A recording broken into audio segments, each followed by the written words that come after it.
Hi, I hope you're having a great week.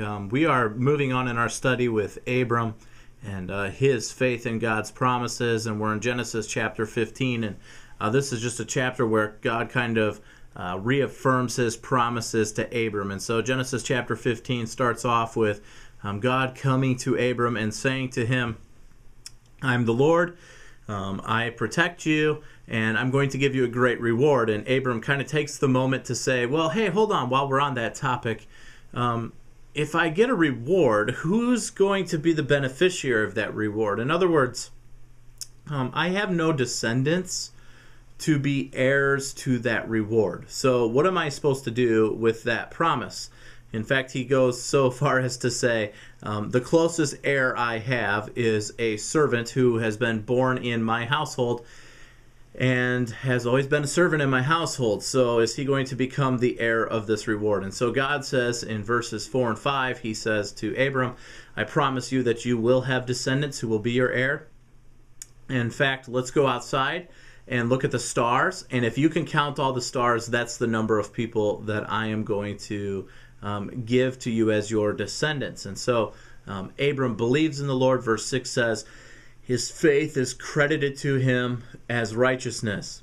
Now we move on to verse 7 and through the rest of the chapter, and the Lord basically comes back to Abram and says, this is the land that I am going to give to you. And Abram says, well, right now I'm living here and I've got to make contracts with other farmers and I've got to work things out here on my own. So how do I know that this truly is the land that my descendants will inherit? And the Lord makes a covenant with him, and he does it in a pretty unique way. In fact, we'll discuss that a little bit more on Sunday, the uniqueness of this. But when it all comes down to the end, the Lord even specifically lays out the details of the fact that Abram's descendants will spend 400 years in slavery, and then they will be rescued from slavery, and the Lord will give the land to them.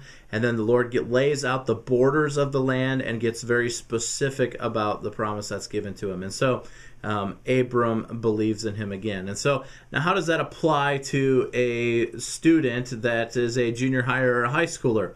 How does that really affect them? And so I think we should take some time to have a discussion about, is it okay to ask God to reveal more of the details of his plans he has for us? Is it okay to ask God to make it evident what is going to happen? And Abram does this, and God shows him, and it strengthens Abram's faith. In fact, the second question is, what are the ways that we see Abram focusing on God's plan to help strengthen him in his faith? And how could we seek out those specific things? I'm thinking of young people that may be struggling with the fact that the promises God has given about living life in a way that is holy, that it really is going to turn out best for them. And so we want to spend some time talking about that. And then the last question is, what are the areas in life where you just have a hard time trusting God's promises? And have you ever asked God to make his way clear? Because he will.